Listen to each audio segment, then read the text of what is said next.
33.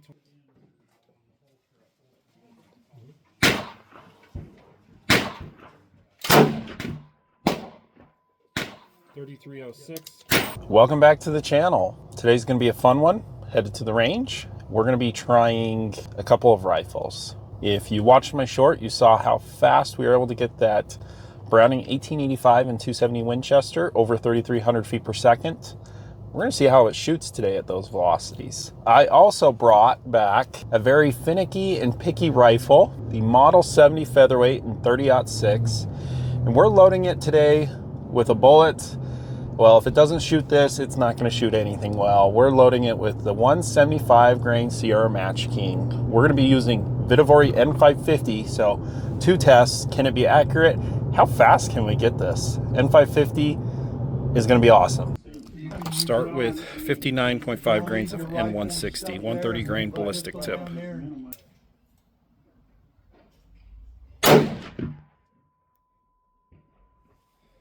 $32.52. I don't know.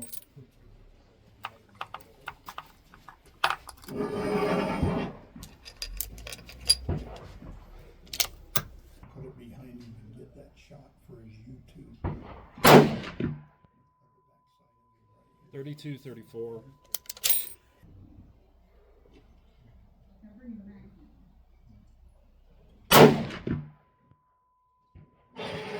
$32.22. This is my Weatherby Vanguard in 300 Weatherby. I personally think the barrel's shot out, but I'm gonna do a test. This is my pet load that usually shoots around half MOA in the past. Let's see how it shoots now.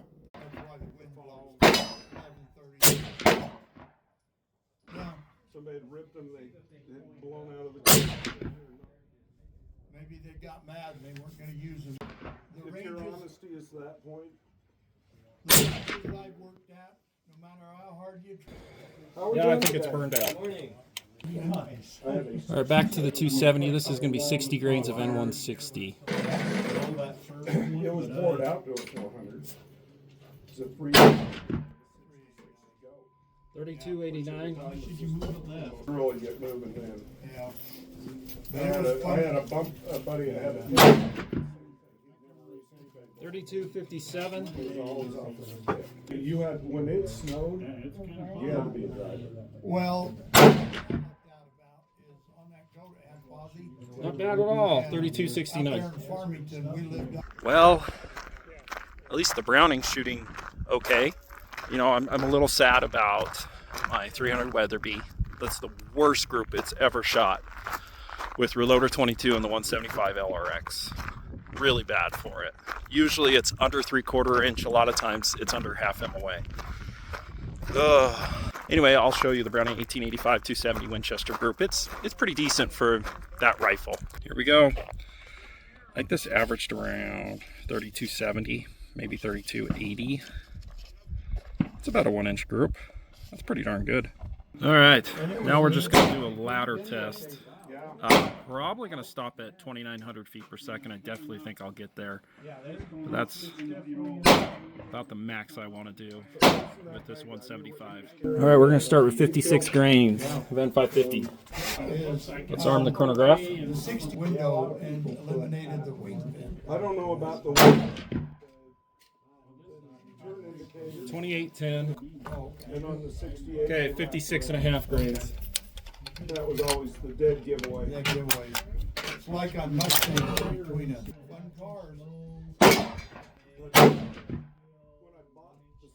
2874.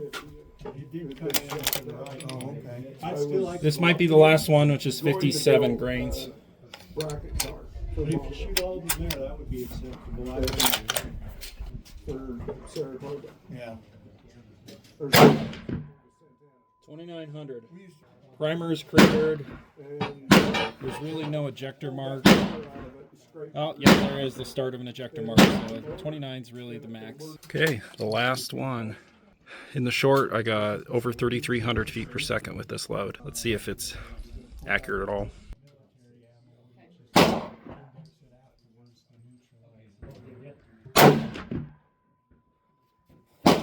3328.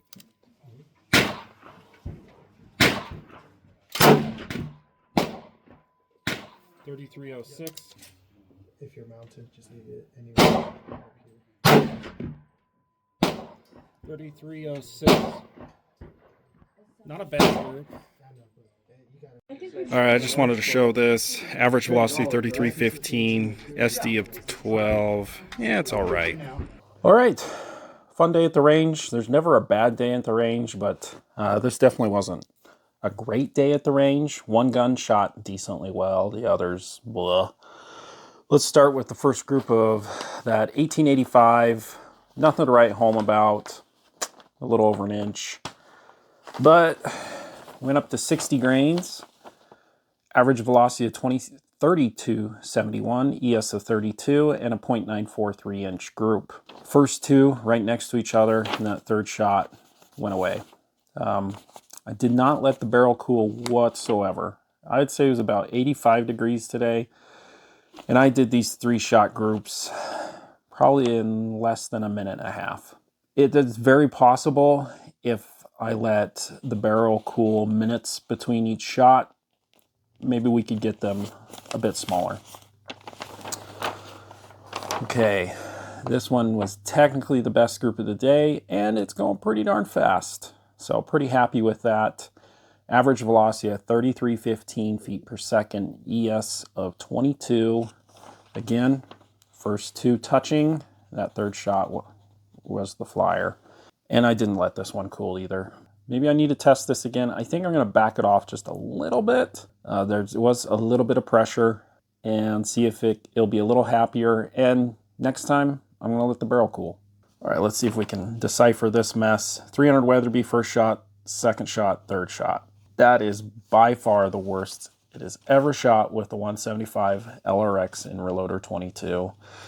As I said, at the range, this is usually half MOA. It's pretty disappointing.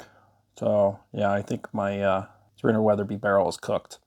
All right, this Browning 1885, it's just a blast to shoot. Really long barrel, 28 inches. That's why we're getting such high velocities. You know, this trigger isn't anything great. Now, you experts on the Browning 1885s, you can correct me if I'm wrong. I think this was a 100-year anniversary special. So I think this gun was made in 1985. So it is 40 years old and shooting sub-MOA. Now, what's the potential for this gun? I don't know. You know, could this be a half MOA gun? Maybe.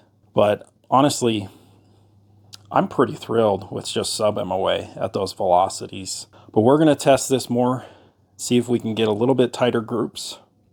Should be fun.